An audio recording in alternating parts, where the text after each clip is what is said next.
고린도전서 강의의 31번째 마지막 시간입니다. 고린도전서 16장 13절에서 24절 마지막 절까지입니다.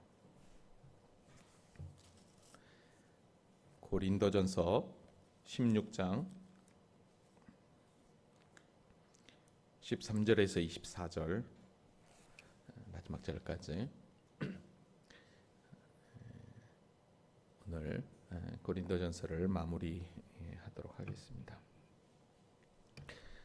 다 같이 우리 한 절씩 같이 합독하도록 하겠습니다. 깨어 믿음에 굳게 서서 남자답게 강건하라. 너희 모든 일을 사랑으로 행하라. 형제들아, 스데바나의 집은 곧 아가야의 첫 열매요 또 성도 섬기기로 작정한 줄을 너희가 아는지라.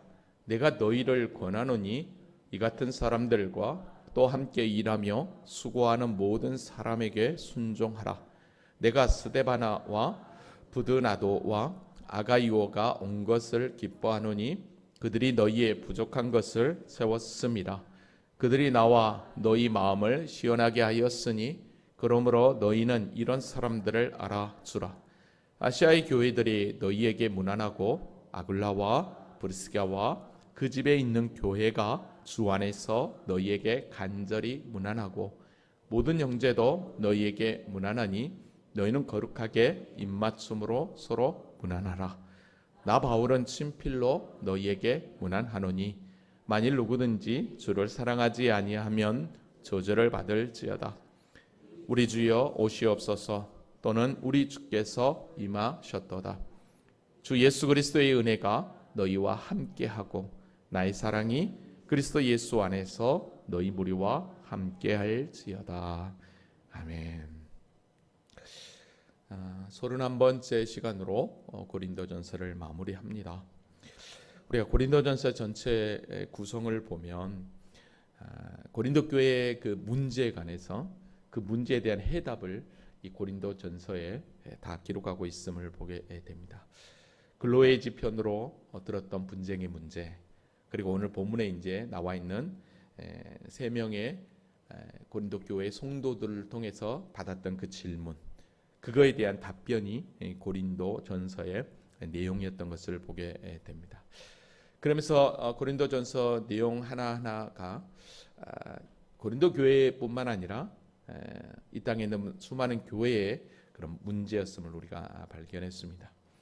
파당의 문제, 그리고 음행의 문제, 성도들끼리 세상 법정의 문제, 성도덕의 문제, 또 결혼 이혼, 또 독신으로 사는 거 우상 숭배, 또 우상 제물을 먹느냐 안 먹느냐, 예배 시간에 머리에 수건을 쓰느냐 안 쓰느냐, 만찬 떡을 떼는 문제, 또 성령의 은사들, 그리고 우리가 15장에서 보았던 마지막 부활, 그리고 지난 시간에 1장 1절부터 12절까지 보았던 마지막 예루살렘 교회 헌금을 보내려고 했던 그 부분, 그리고 향유 계획들을 이렇게 살펴보았습니다.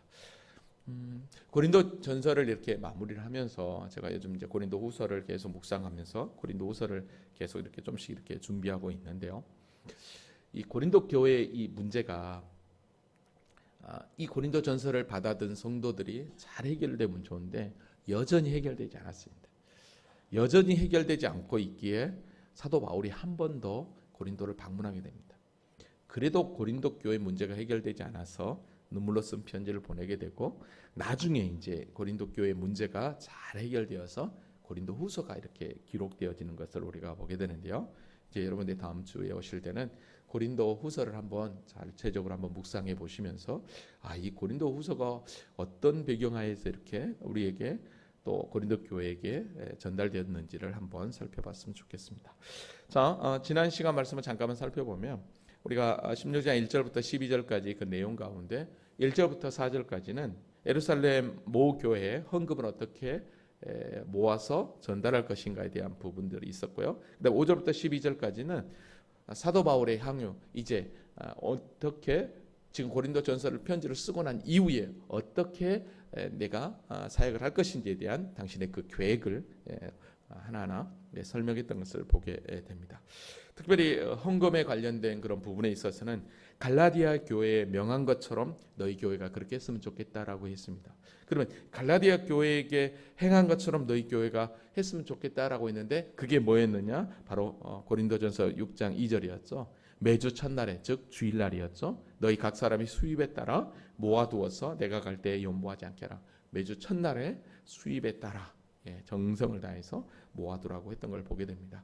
자, 그러면서 모아진 그 헌금을 나중에 너희가 인정한 사람에게 편지를 주어서 너희의 은혜가 무엇입니까? 바로 헌금이었죠.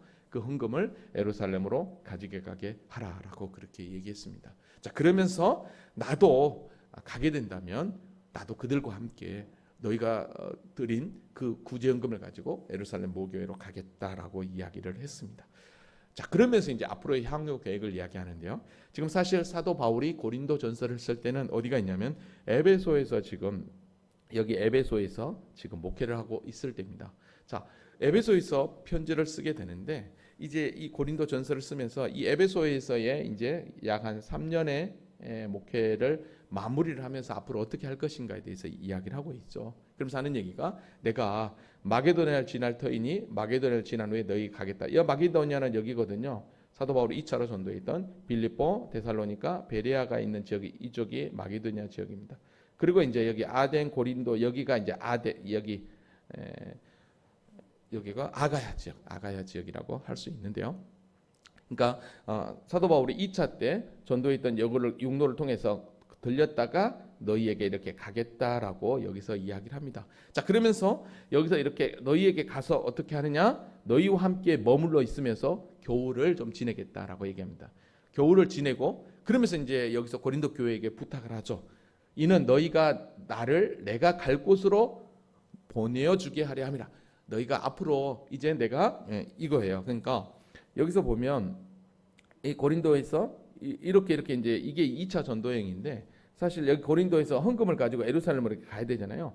이 가는 과정 가운데 너희가 후원 교회가 좀 되어서 나를 좀 도와줬으면 좋겠다라고 이렇게 이야기했던 걸 보게 됩니다. 자, 그러면서 겨울을 지낼 듯 한다면서 내가 이제는 지나는 길에 너희를 보기를 원하지 않으니 주께서 허락하시면 얼마 동안 너희와 함께 머물러 있겠다라고 얘기합니다. 그게 이제 약 한 3-4달이죠. 3달 동안 고린도에 머무르면서 우리가 잘 아는 대로 로마서가 기록된 것을 보게 됩니다.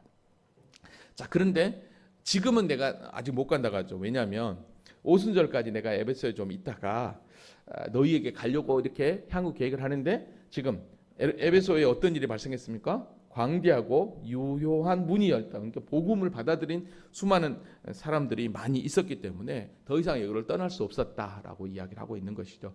그렇지만 대적도 많다라고 얘기하면서 내가 지금 못 가지만 내가 이게 누구를 보내느냐? 바로 디모데를 보낸다라고 얘기합니다. 그래서 디모데도 나와 함께 주의 일을 힘쓰는 자다. 그러니까 너희가 디모데를 잘 선대해 주라라고 이야기합니다. 사실 디모데는 상당히 나이가 어렸거든요. 그래서 그를 멸시하지 말고 거기서 잘 너희에게 고린도전서를 잘 이렇게 가지고 가서 너희를 이렇게 갔을 때 너희가 좀 평안히 그를 잘 데려 보내줬으면 좋겠다라고 이야기합니다. 자, 그러면서 한 사람을 또 소개했었죠. 고린도 교회에서 2대로 이렇게 목회하러 갔던 아볼로가 상당히 고린도 교회 문제 때문에 그냥 에베소에 와버렸는데 야 네가 좀 가라 했는데 지금은 전혀 갈 뜻이 없다고 하면서 기회가 있으면 가겠다라고 하는 것들을 우리가 이렇게 살펴볼 수 있었습니다. 자, 여기까지가 우리가 지난 시간을 보면서 참 이 사도 바울이 이 고린도 교회를 향한 사랑을 다시 한 번 더 느끼게 됩니다. 자, 오늘은 이제 마지막 이 권면을 하게 되고 그 다음에 그 권면과 함께 에베소에 있으면서 특별히 고린도 교회를 섬겼을 때 헌신했던 봉사자들의 이름을 좀 이렇게 거론하고 그다음에 마지막 인사를 하면서 고린도 전서를 마무리를 합니다. 그래서 13절부터 14절까지는 이 마지막 권면, 이 5가지 권면을 하게 됩니다.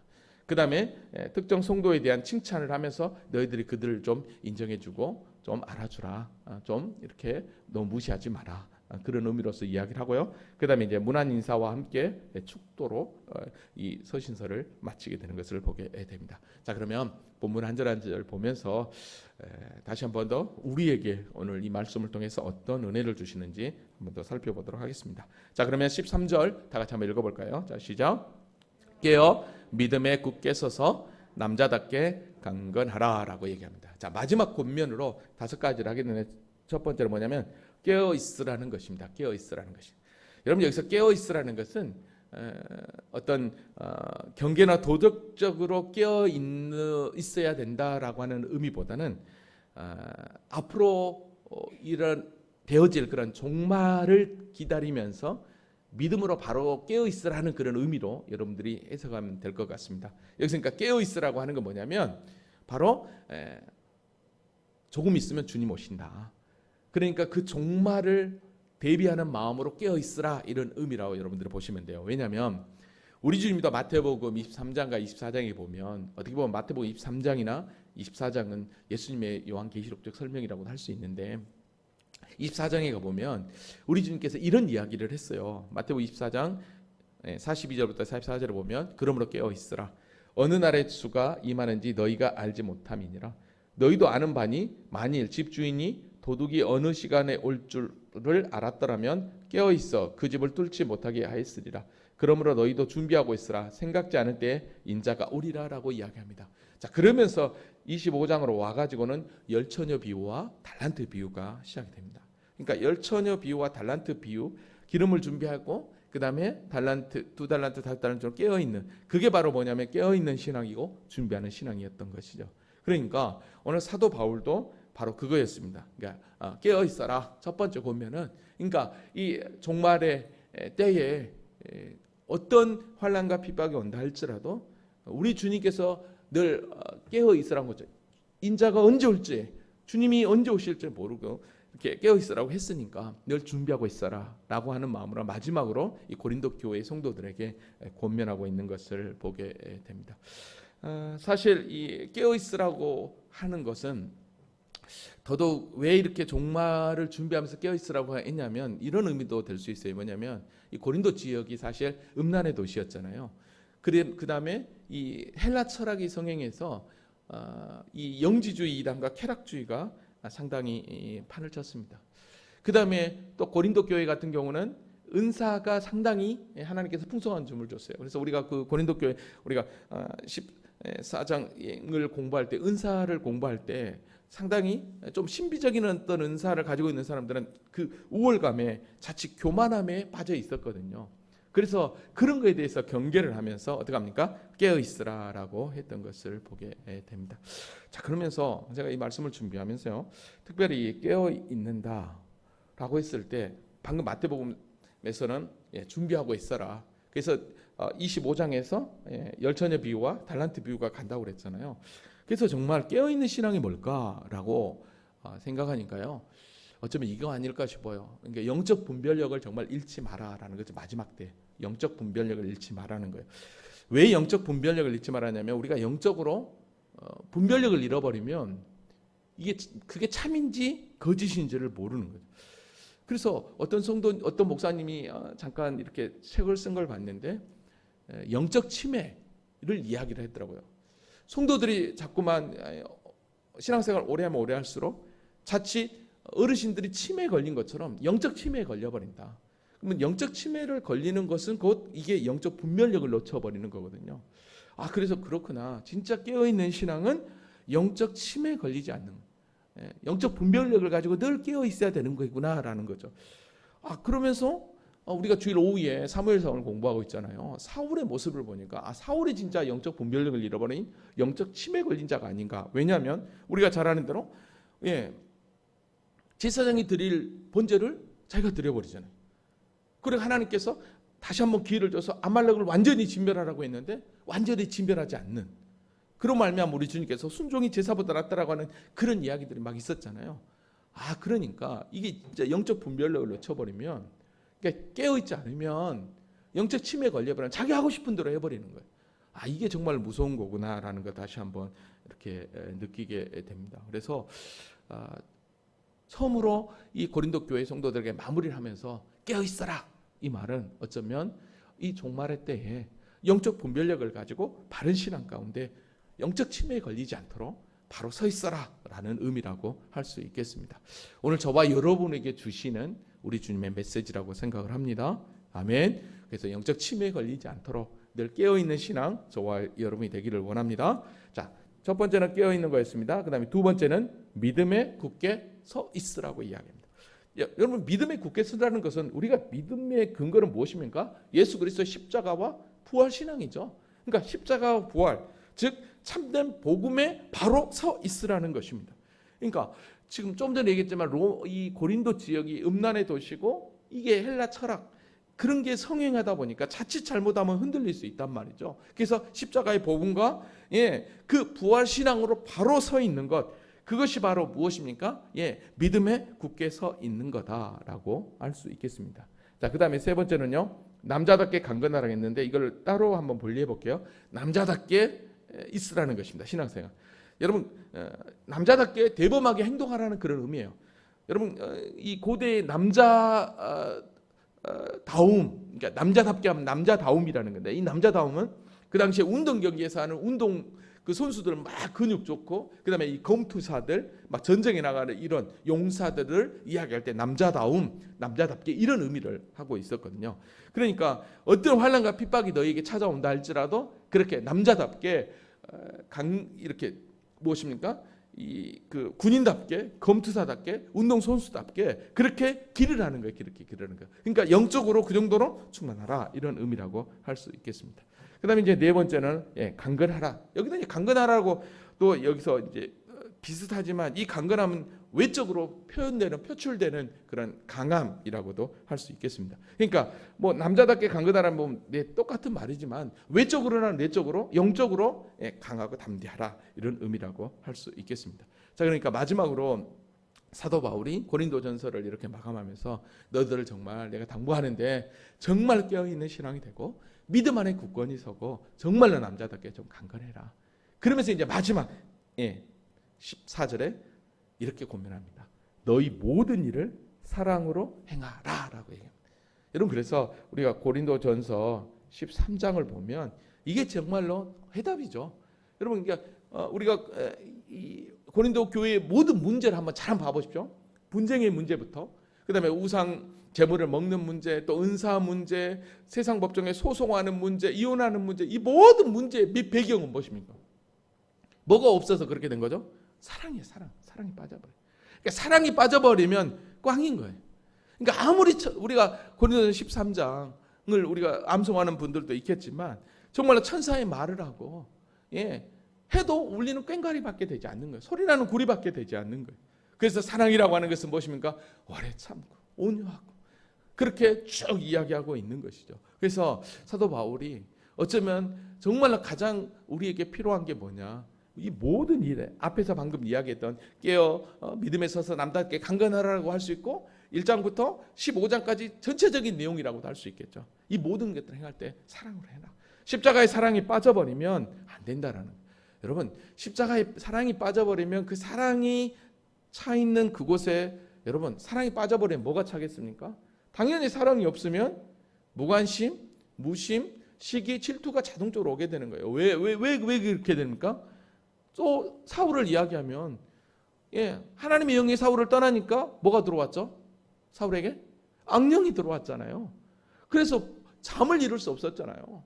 그렇게 돼버리는 거예요. 그러니까 우리가 늘 사랑으로 충만하지 않으면 사단이 우리 마음께서 와버리면 여기에 사랑을 행할 수 있겠냐는 거예요. 너 안 된다라는 것입니다. 안 된다라는 것입니다. 그래서 이렇게 마지막으로 이렇게 권면하고 있는 걸 보게 됩니다. 다시 한번 우리 13절, 14절 같이 한번 우리에게 주신 말씀으로 생각하고 같이 한번 읽어보겠습니다. 자, 시작. 깨어 믿음에 굳게 서서 남자답게 강건하라. 너희 모든 일을 사랑으로 행하라. 아멘. 한 번만 다시 할까요? 깨어 믿음에 굳게 서서 남자답게 강건하라. 너희 모든 일을 사랑으로 행하라. 아멘. 아멘. 자, 여기까지가 사도 바울의 마지막으로 이제 권면하고요. 그 다음에 이제 15절부터는 바울이 이제 고린도 교회를 개척하고 또 이렇게 사역을 하면서 크게 이렇게 힘썼던, 지금도 열심히 고린도 교회를 섬기고 있는 자들에 대한 칭찬과 격려라고 할 수 있겠습니다. 15절 볼게요. 형제들아, 스데바나의 집은 곧 아가야의 첫 열매요 또 성도 섬기기로 작정한 줄을 너희가 아는지라. 내가 너희를 권하노니. 자 보세요. 내가 너희를 지금 권하는데, 고린도 교회를 권하는데, 스데바나의 집은 그랬어요. 스데바나의 집은 스데바나의 가정, 그 다음에 스데바나의 거기에 속한 모든 권석들을 다 이야기합니다. 집은 아가야의 첫 열매. 이게 이제 아가야의 여기에요. 아덴, 고린도 이 지역을 얘기해요. 아가야의 첫 열매요. 여기서 이제 아가야의 첫 열매라고 그랬는데, 그러면 이 아덴 지역하고 아가야 지역에서 예수를 믿는 가정이냐라고 했을 때, 첫 사람이냐라고 했을 때 그런 의미보다는, 왜냐하면 고린도전서 이게 17장에 가보면 바울이 아덴에 갔다가 여기서 고린도로 오거든요. 그러니까 그 아덴에서 복음을 전할 때 거기도 예수 믿는 사람이 있었어요.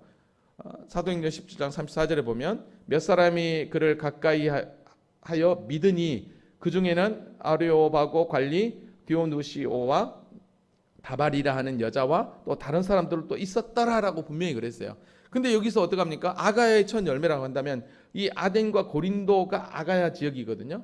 그러니까 어쩌면 이 아가야의 첫 열매라고 하는 것은 이 개인이 아니라 여기 스데바나 집이라고 하는 표현을 쓰니까 그에 속한 모든 권석, 그러니까 식구들, 노예들까지 다 예수를 믿고 그 집안이 세례받은 그런 정말로 모범된 그런 가정이었다라고 할 수 있겠습니다. 자, 그 다음에요. 이 스데바나 집이요, 어느 정도로 그가 하나님의 교회를 섬겼냐면 성도 섬기기로 작정한 줄을 너희가 아는. 성도 섬기는 일로 작정했다는 거예요. 그러니까 성도 섬기는 일로 작정했다는 것은 가난한 자들을 구제하는 일.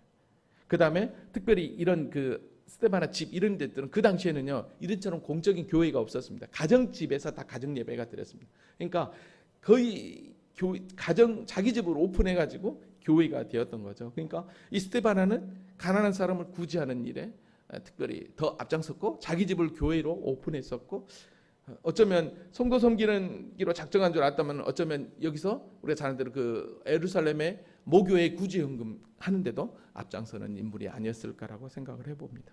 그 정도로 이 스데바나의 집, 그러면서 하는 얘기가 내가 너희를 권하는데 뭐라고 이야기합니까? 이 같은 사람들과, 그럼 이 같은 사람들과라고 하는 것은 스데바나의 집처럼 그런 성도들이 고린도 교회 안에 많이 있었다는 거죠. 그리고 또 함께 일하며 수고하는 모든 사람에게 순종하라는, 그러니까 그 정도로 열심히 수고하고 애쓰는 자들은 교회의 리더급, 지도자들급이라는 게, 그들을 좀 알아주고 그들을 선대줘라, 그런 의미라고 할 수 있겠습니다. 왜냐하면 교회가 세워질 때, 교회가 든든히 서갈 수 있는 건 어떻게 합니까? 주의 종과 함께 또 우리 장로님들, 권사님들, 우리 중직자들이 바로 서갈 때 어떻게 합니까? 교회가 든든히 서가는 거잖아요. 그러니까 바로 그런 거예요. 시기하지 말고 질투하지 말고 서로 격려하면서 서로 위로하면서 공동체를 온전히 세워가는 데서 지도자들을 함께 알아주라, 이런 의미로서 여기서 이제 대표적으로 스데바나 집을 여기서 이야기하고 있는 걸 보게 됩니다. 그러니까 고린도전서를 마무리하면서 그 얘기를 하고 있는 거예요. 교회 일꾼들, 내가 못한다고 다른 사람 한다고 시기 질투하지 말고 어떻게 열심히 해라, 이렇게 하더라고요. 우리 교회는 그렇게 없는데 다른 교회 이렇게 얘기를 들어보면 처음 어떤 사람이 우리 교회에 와가지고 열심히 봉사하고 헌신하면 그걸 가지고 막 시기 질투하는 분들이 있더라고요. 자기가 못하니까 이제 와가지고 얼마나 교회 하는가 보자 막 이렇게 하는 분들이 있더라고요. 그건 아닙니다. 왜냐하면 그분에게도 주신 은혜가 있으니까 열심히 하는 거죠. 열심히 하는 거죠. 오히려 더 격려하고 위로하고 칭찬해야 되겠죠. 자, 그 다음에 이제 17절에 아주 중요한 사람 세 사람이 나오게 됩니다. 거기에 동일하게 여기 스데바나, 부드나도, 아가이고가 온 것을 기뻐하노니 그들이 너희의 부족한 것을 채웠다라고 얘기하죠. 자, 그러면 너희의 부족한 것이 뭐였느냐면 지금까지 고린도 전서에 나와 있던 그 모든 문제들이 있죠. 그런 모든 문제, 질문들 있잖아요. 우상의 문제, 또 성찬의 문제, 은사의 문제, 부활의 문제 있잖아요. 자, 그런 것들의 질문지를 가지고 고린도에서 에베소까지 온 자들이에요. 이게 그러니까 고린도 교회 성도의 대표자들인 거죠. 그러니까 마치 그거잖아요. 예를 들어서 우리 교회에 어떤 문제가 생겼어요. 예를 들어서 저에 대해서 아주 문제가 생겼으면 어떻게 하겠습니까, 여러분들이? 특별히 우리 장로님들은 당회를 해서 노예 일단 가야 되겠죠.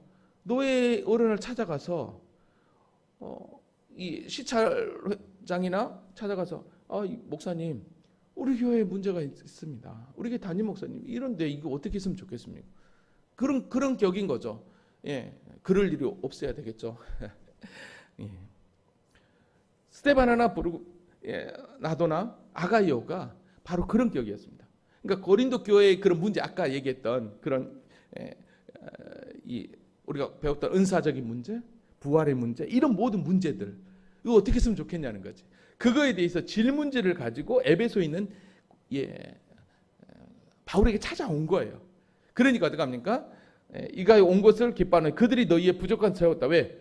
지금 바울이 계속해서 고린도전서에서 앞에서 어떻게 합니까? 이 문제를 어떻게 해야 될 것인가에 대해서 해답을 계속 제시했잖아요. 해답을 그러니까 어떻게 합니까? 너희의 부족한 것을 채웠다라고 여기서 이야기하고 있는 것입니다. 이해되시죠? 예, 그죠? 예. 주무시지 않죠? 제가 여러분이 잘 안 보여요. 예. 그다음에 18절 그들이 나와 너희 마음을 시원하게 하였으니, 왜 시원하게 해요? 질문에 대한 답이 되어 있잖아요. 여러분, 그러니까 고린도전서를 딱 받아들였을 때 궁금했던 그런 머리에 쓰는 문제, 또 우상 제물을 먹느냐 하는 문제, 또 은사의 문제, 부활의 문제 얼마나 명쾌합니까? 안 그래요? 여러분들 부활에 관해서 우리가 15장을 공부하면서 어떻게 합니까? 부활은 언제 되느냐? 그리고 주님 재림할 때 부활은 우리가 어떻게 되느냐? 그죠? 분명하게 명쾌하게 됐잖아요. 다시 고린도전서 해야 됩니까? 그죠? 명쾌하게 됐잖아요. 우리도 명쾌한데 이들은 얼마나 명쾌했겠냐는 거예요. 더더욱. 그러니까 시원하게 하였으니, 그러니까 뭐라고 합니까? 그러므로 너희는 이런 사람들을 알아주라. 이 정도로 노력해도 수고해서 에베소까지 와가지고 이렇게 해서 너희의 마음을 시원하게 했다면, 그래도 어떻게 합니까? 이 스데바나나 부드나도나 아가이고 이런 믿음의 형제들의 수고를 좀 알아줘라. 그러니까 저와 여러분이 그거죠. 우리가 하나님의 교회를 섬기며 나아갈 때 수고하기 위해 쓰는 자들, 그래도 격려하고 위로하고 참 고맙다고 수고했다고 그렇게 이야기하는 거죠. 얼마나 좋습니까? 아멘이죠. 예, 여기까지가 이제 뭐냐면 이 에베소에 있는 바울이 고린도 교회에서 충성되이 헌신하는 그런 자들의 명단 잠깐 이름만 공개하면서 이들의 수고를 좀 알아둬라. 이들이 이렇게까지 하는 건 고린도 교회를 지키려고 하는 거 아니냐, 그죠? 자신들의 그 어떠함이 아닌 고린도 교회를 지금 온전히 바로 세우려고 하는 그런 게 아니냐라는 거예요. 여러분, 그것이죠. 하나님의 교회가 일꾼을 세우는 것도 하나님의 교회가 든든히 서가기 위함이고, 각 기관의 회장님과 임원들을 세우는 것도 하나님의 교회를 더 든든히 하기 위함인 것입니다. 그래서 그들의 수고와 애씀도 우리가 알아줘야 되는 것이죠. 아멘. 예, 아멘. 그러면서 이제 19절부터는 이제 문안 인사로 마무리합니다. 자, 아시아의 교회들이 너희에게 문안하고. 자, 왜 아시아의 교회들이 너희에게 문안한다고 할까요? 자, 여기 보면 여기가 이제 아시아거든요. 아시아. 그러니까 아시아의 중심 있는 게 여기가 에베소거든요. 에베소. 지금 바울이 에베소에 있잖아요. 그러니까 에베소에 있으니까 에베소 교회의 성도들이 너희에게 문안한다라고 이야기하고 있는 것입니다. 그 당시에 에베소, 그러니까 여기 아시아 교회 에베소뿐만 아니라 거기에 보면 뭐 골로새 교회도 있고 히에라폴리스 교회도 있고 여러 교회가 있어요. 그 교회들이 다 너희에게 문안한다라고 얘기합니다. 그러니까 여러분, 이렇게 문안한다라고 하면은 보면 초대교회가 비록 각 지역에 흩어져 있었지만 그래도 계속해서 영적인 그런 교류가 있었다는 것을 알게 됩니다.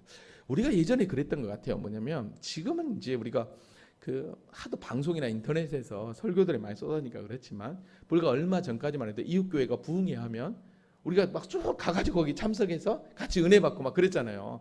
그래서 꼭 네 교회 우리 교회가 아니라 막 교단을 초월해서 막 그렇게 했던 것 같아요.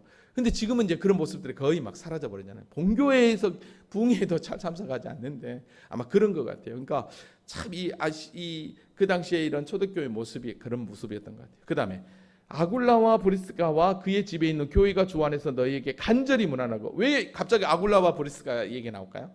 여러분, 아굴라와 브리스가는 누굽니까? 우리가 잘 아는 대로 사도 바울이 아덴에서 고린도에 딱 가가지고 갔을 때 어떻게 합니까? 이 아굴라와 이 브리스가 이 가정은 로마에 있다가 글라디오 황제 때 이렇게 그 유대인 추방령이 내려져서 고린도에 와가지고 천막 만드는 일을 하고 있었잖아요. 그때 같이 바울을 만나가지고 같이 교회를 세워갔던 자들이거든요. 그러니까 어떻게 보면 이 고린도 교회 핵심 멤버라고 하시죠. 초창기 창립 멤버라고 할 수 있겠죠.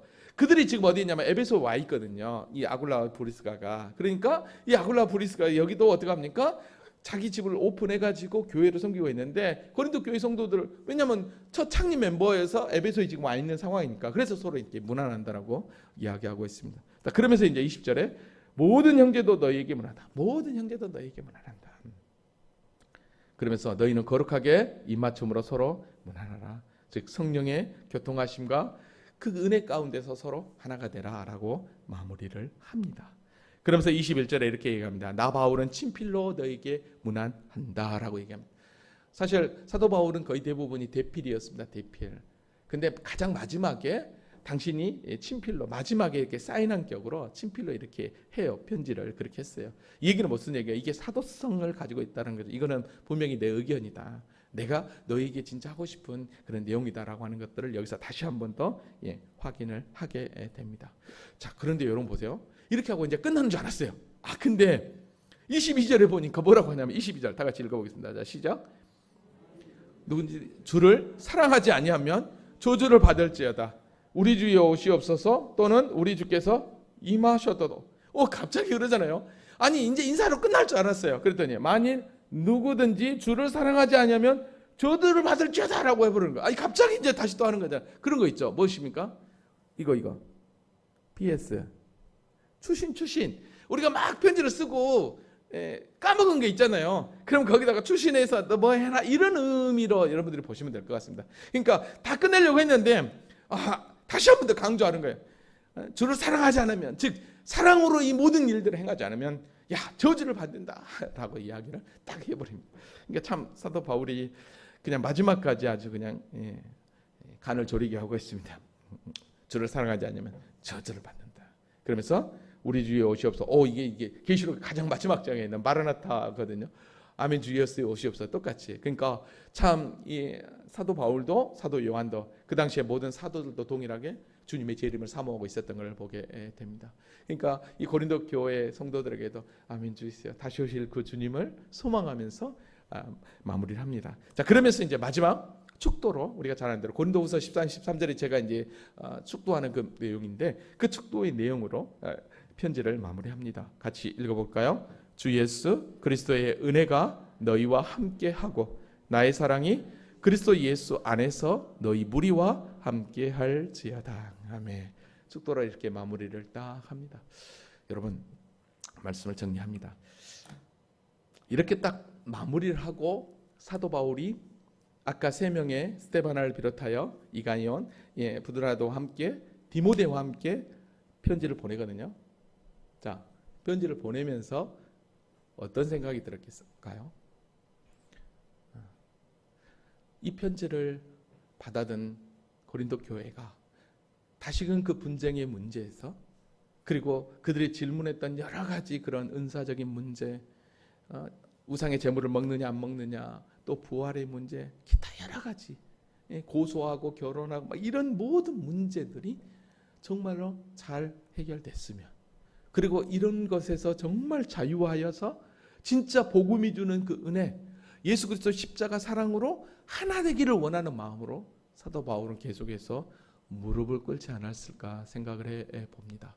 오늘 저와 여러분이 정말로 이 마지막 때를 살아가는 우리가 아까 함께 읽었던 13장 13절 14절 뭐에 쓰였습니까?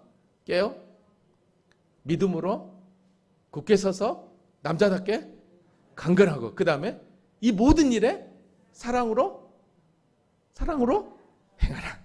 이거 여러분 기억하시면서 우리 한번 이 시간 같이 기도하면서 하나님, 정말 하나님의 교회가 우리가 이 믿음 가운데 온전히 나아가기를 원합니다. 정말로 깨어있는 신앙, 믿음에 굳게 설 신앙, 남자답게 강건하고 이 모든 일을 사랑으로 행할 수 있는, 그래서 하나님의 교회가 그리스도 안에 그 십자가의 사랑으로, 부활 신앙으로 마라나타 주 예수여 어서 오시옵소서, 다시 오실 그 주님을 소망하면서 믿음 가운데 전진할 수 있도록 주의 은혜를 보달라고 우리 한번 이 시간 주여 한번 외치고